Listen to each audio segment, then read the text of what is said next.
तो हेलो दोस्तों, welcome to my another vlog. और आप सभी का मैं स्वागत करता हूँ हंसराज चौधरी व्लॉग्स के अंदर।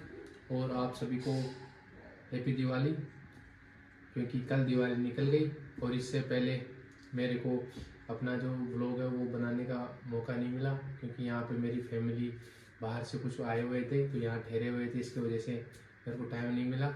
और अभी सब गांव चले गए, मैं गांव नहीं जा पाया, क्योंकि मेरे आपको पता ही मेरा एसीएल और मेनिस्कस का जो रिपेयर है वो भी हुआ ही है, मैं 1 महीना हो गया।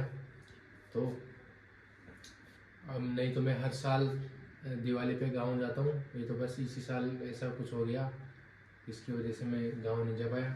तो खैर कोई बात नहीं। तो अभी मेरे मेनिस्कस और एसीएल रिपेयर को कम से कम 35 से 40 दिन हो गए, 35 से 38 दिन हो गए। और मैं अभी आपको बताऊंगा कि मेरे अभी पैर की क्या कंडीशन चल रही है, और मैं आपको कुछ बताना चाहूँगा। और मैं रोज़ की जो एक्सरसाइज करता हूँ वो क्या करता हूँ। और अभी 4-5 दिन पहले मैं डॉक्टर के पास गया था, तो उन्होंने एक एक्सरसाइज और बताई थी, वो भी करनी है। तो वो तो कंटिन्यू ही करनी पड़ेगी आपको। तो अभी बताता हूँ मेरा कैसा क्या है। तो अभी ये मेरा पाँव है, ठीक है।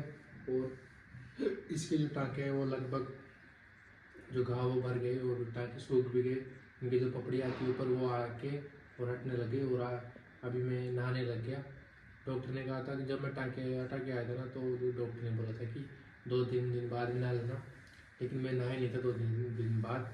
बहुत दिनों बाद, मैंने 10-15 दिन बाद नहाया था। तो अभी मतलब लगभग 2-3, जहाँ से जो कैमरा जाता है ना, दूरबीन, वहाँ पे बस थोड़ा सा रह रहा है और बाकी सूख गया मेरे जो भी टाँके वो। इस साइड के भी लगभग सूख ही गए, नीचे का जो ग्राफ्ट लेते हैं वो भी लगभग सूख ही गया। तो अभी मैं मेरा पाँव फोल्ड करके दिखाता हूँ कि कितना क्या फोल्ड होने लग गया मेरा पाँव। पाँव को धीरे धीरे, अब पहले तो मेरे को दिक्कत आती थी उठाने में, लेकिन अब कोई दिक्कत नहीं आती पाँव को उठाने में। यहाँ आने के बाद थोड़ा दिक्कत होती है बस।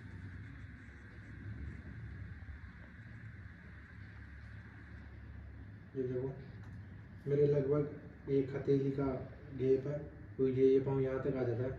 तो अभी थोड़ा बहुत देर बाद मैं कर रहा हूँ ना इसे, तो इसकी वजह से पूरा हो नहीं पा रहा है। और अभी मैं आपको जो एक्सरसाइज है वो करके बता देता हूँ मैं, ठीक है। तो एक्सरसाइज देख लेना, आपके बहुत काम आएगी अगर आपका भी कोई एसीएल और मेनिस्कस रिपेयर हुआ है तो, ठीक है।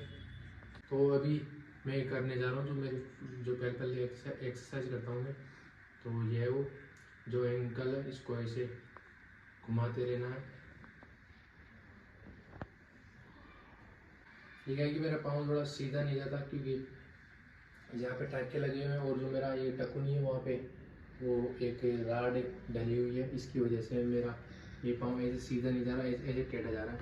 जो यहाँ मेरी राड डली हुई है और यहाँ से ग्राफ्ट लिया गया है मेरा, है ना। तो ये एक एक्सरसाइज ये हो गई। और अभी मैं दूसरी बताता हूँ। और दोस्तों एक एक्सरसाइज ये है कि इसमें आपको कुछ नहीं है, बस ये जो मसल है ना, इसको मजबूत करना पड़ता है आपको। मेन खेल इसी का है। ये देखो, इसको टाइट करने के बाद ये देखो, ये मसल दिख रही है ना, ढीला कर दिया तो कुछ नहीं है। अब देखो ये, बस इसको इधर खींचना है और पंजे को अपनी साइड खींचना है। ये ऐसे ढीला है, इसको ऐसे खींचना है अपनी साइड। देखो ये मसल ये बनानी है आपको यहाँ पे, ठीक है। ये देखो, ये इसको खींचना है और पंजे को भी अपने साइड खींचना है, ठीक है। तो इसको होल्ड करके रखना है 10 सेकंड तक। तो ये सेकंड है, तो ये सेकंड एक्सरसाइज हो गई, ठीक है। अब तीसरी एक्सरसाइज करता हूँ मैं। तो अभी अपन करेंगे थर्ड एक्सरसाइज, जो अभी मैं सर के पास गया था, उन्होंने बताई थी कि आपको ये एक्सरसाइज करनी है। तो मैं करता हूँ एक्सरसाइज, है ना। तो पंजा अपने साइड खींचना है और जो बताया था ना ये, इसको ऐसे भी खींचना है और फिर पाँव को ऊपर उठाना धीरे धीरे ऐसे, और धीरे धीरे नीचे लाना है ऐसे, फिर ऊपर करना है, फिर नीचे करना है, फिर ऊपर, फिर नीचे, ऊपर नीचे। ये ऐसे ये आपको ऐसे एक्सरसाइज ऐसे करनी है ताकि इसमें भी आपको ये ऐसे पूरा खिंच जाएगा, पंजा ऐसे जाएगा ना तो मजबूत बन जाएगी आपकी। ठीक है। और अगली एक्सरसाइज के लिए आपको कंबल तौलिया वगैरह जो भी है वो ले लेना। ठीक है। गोल कर लेना और जो आपका घुटना है उसके नीचे आपको रख देना है और पंजा आप ऐसे उठाना है अपने साइड, उठ तो ऐसे जाएगा, पंजा अपने साइड करना है और जैसे आप अपने घुटने पे ऐसे जोड़ दोगे ना तो पाँव अपने आप उठ जाएगा, तो यहाँ पे जोड़ देना है। ठीक है। होल्ड करके रखना है थोड़ी देर।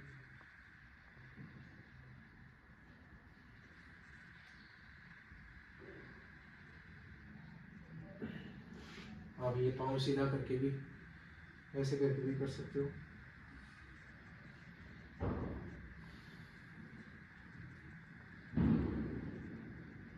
दोस्तों अभी जो एक्सरसाइज कर रहा हूँ उसमें जो अपना पाँव है उसको फोल्ड करना पड़ता है धीरे धीरे। ये देखो, इसको धीरे धीरे फोल्ड करना है, फिर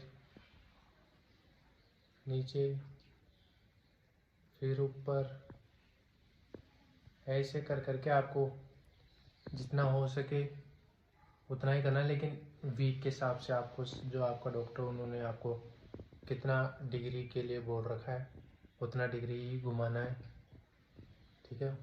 टाइम के हिसाब से घुमाना चाहिए, ऐसे नहीं कि आप थोड़े दिन में घुमा लो, पूरा नहीं घुमाना है एक साथ। ठीक है। तो दोस्तों अपनी लास्ट एंड फाइनल एक्सरसाइज है।